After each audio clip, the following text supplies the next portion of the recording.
I'd like to call this meeting to order of Bellingham City Council committee meetings. I'm Terry Borneman. I'm filling in for Kathy Lehman, who will be here later, but she'll be here later in the afternoon. The first item before us today, and it's before the Council of the Whole, is a consideration of a site-specific rezone of 10 acres of Area 1 Meridian neighborhood to allow the city's planned industrial uses, and this is a closed record hearing. Alan? Yeah, Alan Mariner, Deputy City Attorney. With me today are Kathy Bell, who's the lead planner on this proposed rezone, Brent Baldwin, who is participated in the hearing before the Planning Commission dealing with issues regarding transportation. Also here are the applicant's representatives, James Spitzer and Dave Segal. We're also here in the audience. As Councilman Borneman has said, this is a closed record hearing to consider a quasi-judicial rezone request for the eastern 10 acres of Area 1 of the Meridian neighborhood to allow the full range of the city's planned industrial uses.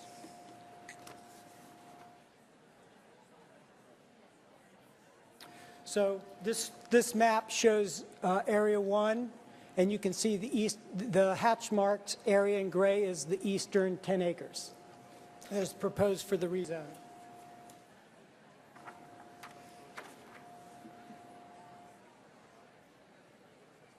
Another map that shows the site in hatched marks right here, and you can see that it is centrally located between unimproved Mahogany Avenue right-of-way to the north and West Baker View to the south, and then on the west is Pacific Highway, and to the east is Northwest Avenue. The current zoning restricts the permitted uses on the site to those industrial uses permitted under Whatcom County's light impact industrial zoning designation. That designation does not allow the city's planned industrial uses, including warehousing and wholesaling of goods, retail trade, and service establishment. So what this rezone is trying to do is just add some additional uses that are allowed under the city's planned industrial use designation. At a public hearing in early August, the Planning Commission found that the proposed rezone met the required rezone criteria in the Bellingham Municipal Code and voted 7-0 to recommend approval of the rezone. Its findings of fact, conclusions, and recommendations are included in your packet at pages 7 through 9. I want to emphasize, as you've probably already heard, this is a quasi-judicial rezone and not a legislative rezone, which Council is much more familiar with. We get one of these every year or two. It does not require an amendment to the comprehensive plan or neighborhood plan. It did not require a review and subsequent batching by City Council because it doesn't involve a comp plan or neighborhood plan amendment. And it does not include a public hearing before City Council. The public hearing occurred before the Planning Commission. Under BMC 2110-140, you're required to base your decision on the record created at the public hearing before the Planning Commission, and also on the Planning Commission's recommendation. And Council was previously provided access to the full record that was created before the Planning Commission, while the staff and the applicant's representatives can answer any questions you have about that record. We cannot provide you new factual information that is outside that record. You should base your decision this afternoon on the rezone criteria that are in your packet at pages 23 through 26. And at the conclusion of this closed record hearing, you may adopt the Planning Commission's recommendation and approve the rezone. You may approve the rezone with modifications. You can remand the rezone back to the Planning Commission for additional review limited to specific issues that you identify this afternoon, or you can deny the rezone. If you vote to accept the Planning Commission's recommendation and approve the rezone, you should consider a motion also this afternoon to bring forward the ordinance that's in your packet for first and second reading this evening. This evening, you would report out the results of this closed record hearing, and if you voted to approve the rezone, you would also do a first and second reading on the ordinance. And with that, I'll turn it back to Terry.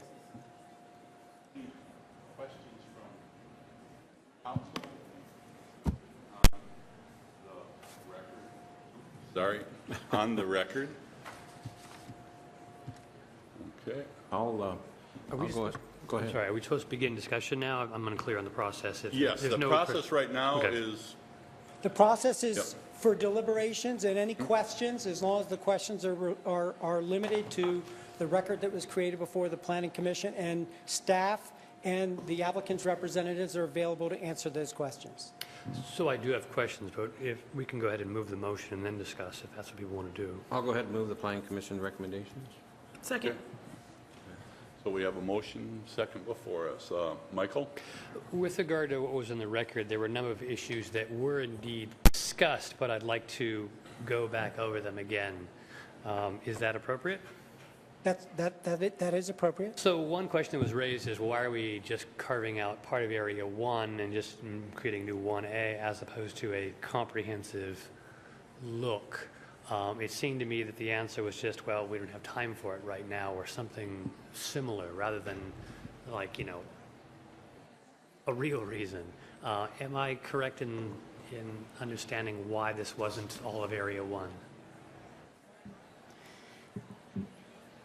Staff made the decision not to, at the direction of the mayor, to not consider this request as a smaller portion of a larger proposal at this time.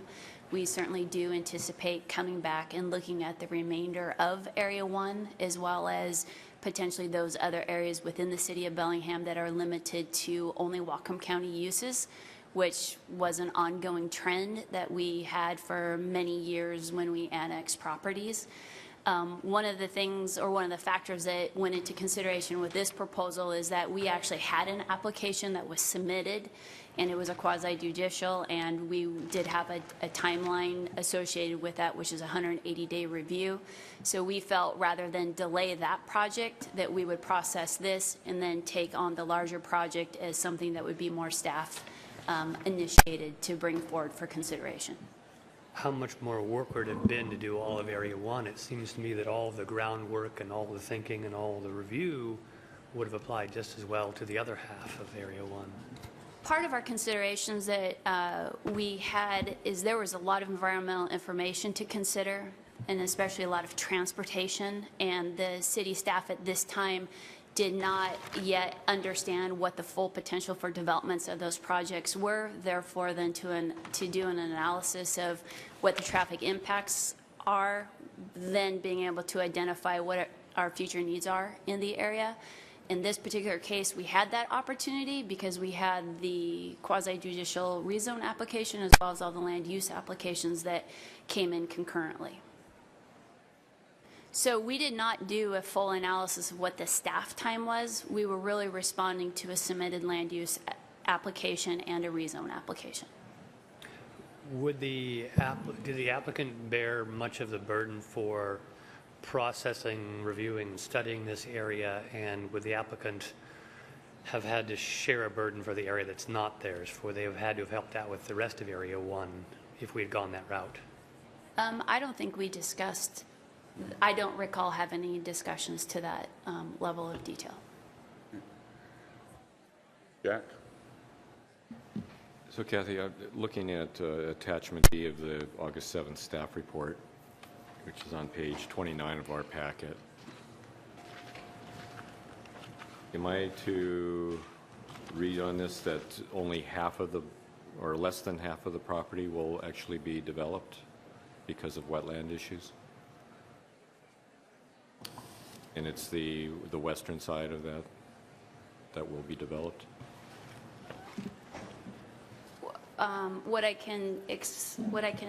Hopefully this will address your question. The applicants have submitted land use applications which are not before the council today, just as they were not before the Planning Commission. And their proposal includes, yes, roughly to incorporate the southern 5 acres of the rezone site into the 8 acres south of that into a development proposal. So it's, because Costco is directly to the east of, or the proposed Costco is directly to the east of this property, there's going to be kind of a wetland buffer between the two developments? What is currently proposed under the PMF proposal, which is the rezone before you, is there will be some direct wetland impact, and that will be mitigated off-site. Okay. Well, again, the question is that is there going to be, where I see proposed limits of disturbance line within that attachment, it would, to me, the way I read it, it looks like there's going to be a major wetland buffer between Costco and this new development. For the most part. So just to orient you to this, north is Mahogany. So the top of your page is north. Got it, okay. So that buffer, I was oriented wrong. okay.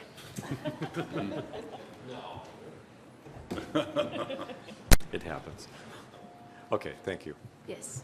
Okay. Michael? So this is being evaluated relative to our comprehensive plan and whether or not it satisfies it. Was the economic element of the comprehensive plan considered, and in particular, was ED2 considered? ED2 is an economic development goal which calls for a higher proportion of well-paying jobs. Was the jobs mix evaluated in this process? I don't think directly we make a finding to that, but again, given what we are proposing, we are not taking away any land uses. We are only incorporating additional land uses.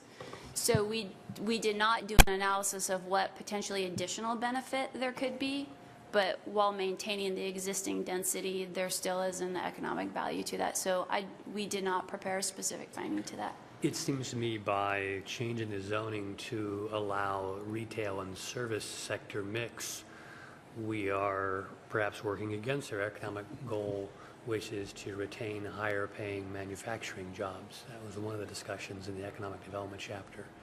So it seems to me that that would be something that might have been considered and still would be part of applying the criteria. Yes. The only Mary. reason that I'd like to address Michael's question, Yeah, because I did give staff the direction to consider all those things as we move up the frontage road there by I-5, because it doesn't make a whole lot of sense to me to extend retail all the way up. So the reason they didn't do the whole part is because I asked them not to, because I didn't want to necessarily allow that use right next to that road until we had an opportunity to look at the economic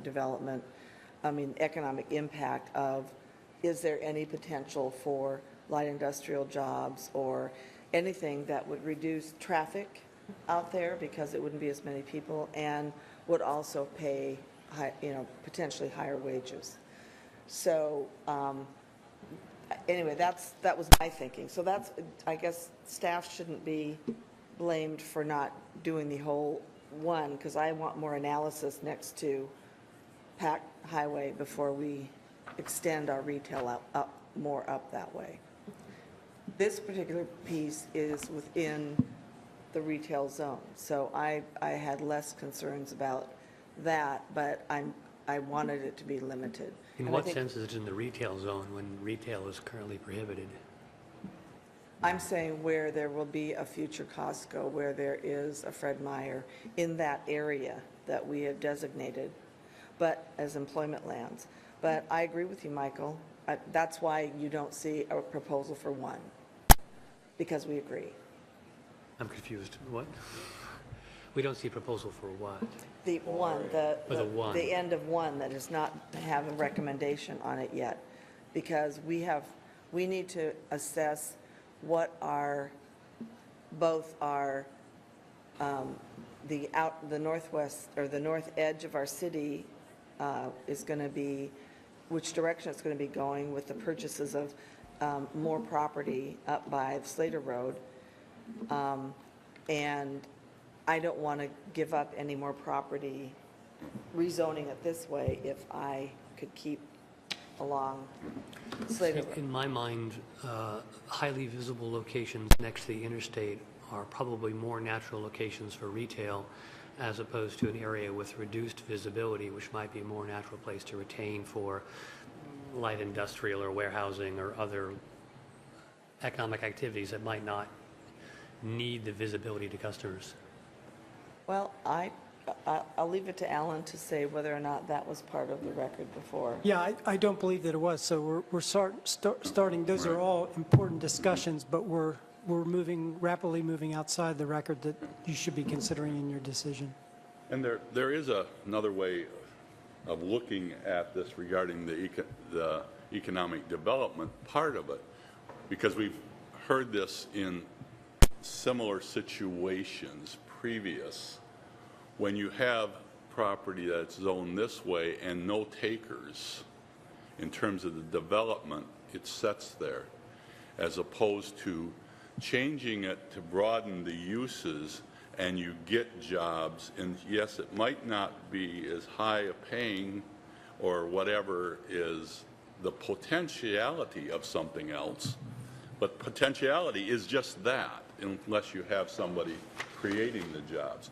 And so it does, I think this meets part of that, of our comp plan thing, is it does create, it has the potential for creating jobs where there's none there.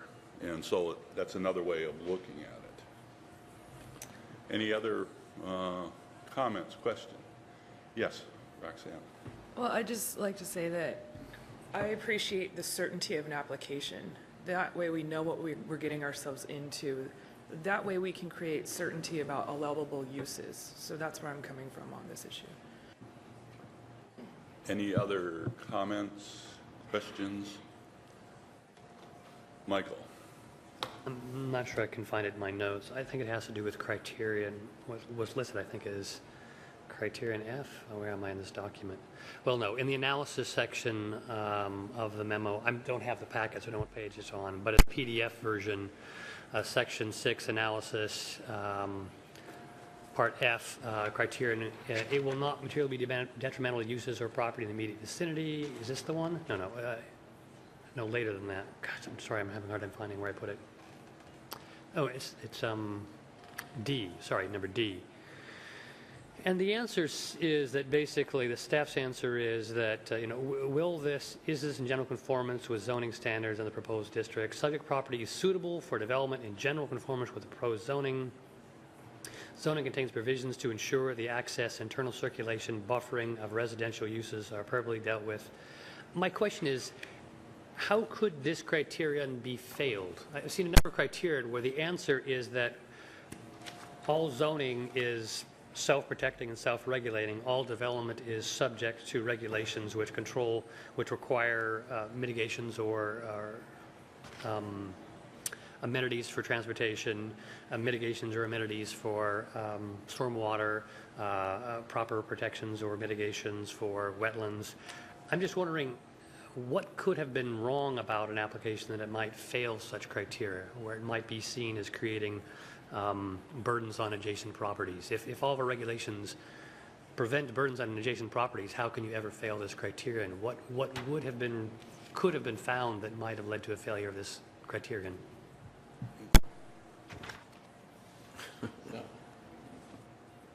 I'm not sure, which criteria are you I think I'm looking, it says D, It's subsection D in the staff analysis, criterion for BMC 2019-030. Like I said, I have the PDF document, so I don't know what page it is in the packet. Yeah, What's the- page 24, D. So on line 28 of page 24. And I guess my reason for hesitating to answer, Michael, is more of, is this a hypothetical Right. question that is not directly related to this, or is this in keeping with the record that we have established? So I guess I'm looking to you. Let me re-ask it then. In the deliberations, when the planning commission was looking at criterion D, and when the staff responded that there are city regulations which appropriately control and ensure proper access and internal circulation and buffering, et cetera, was there any discussion as to how the criterion D might have been failed? No. Thank you. Okay, any other questions? Seeing no questions or comments, we have a motion before us. I think I might have had more questions. Well, I asked if you got any questions. You didn't say anything, so you got to speak up. I'm looking. Okay, Thank you for your patience. so do you have questions? I'm looking. Okay.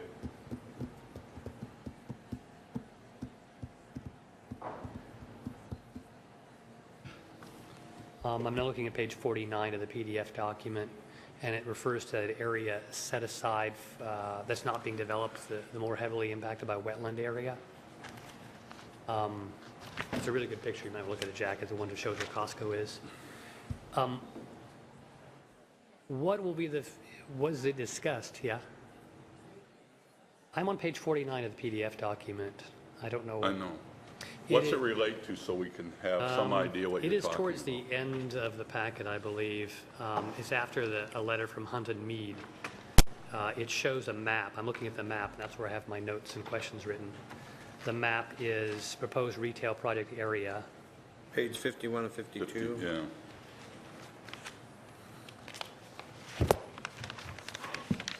Yes. Yeah, page 51. Thank you. The area that's beyond the limits of construction, is that area in some sense permanently encumbered? And is there anything about this rezone decision which has to do with how protected or undeveloped that area will remain? One of the land use applications that has been submitted is to do a rezone. I mean, obviously, sorry, would be a lot line adjustment. And that lot line adjustment would propose to take the southern 8 acres, increase it by approximately 5 acres, which is the area that you see, with the remaining being another parcel. So it does not affect, looking at the existing parcel today, it doesn't affect the developability of that. I mean, they would have the opportunity to come in and apply for a critical area ordinance or critical area permit, just as this application has, to impact the on-site critical areas as well.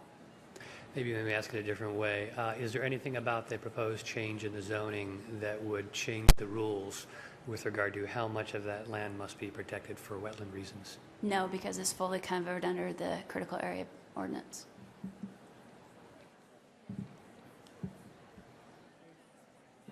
More questions?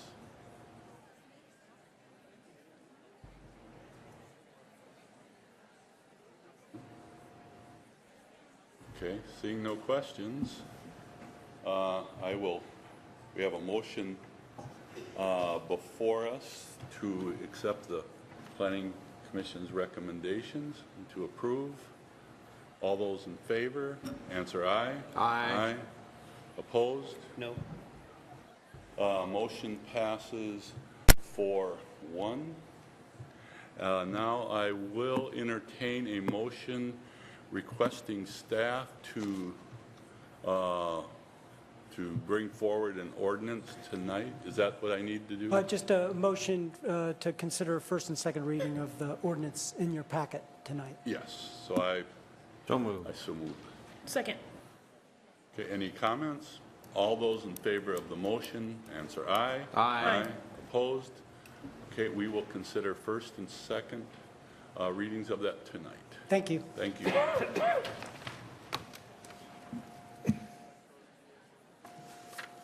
And I do appreciate for staff presenting the material in the email form where we could see the videos and we could see the slide presentations ahead of time. That was very helpful. So thanks for the work that went into that.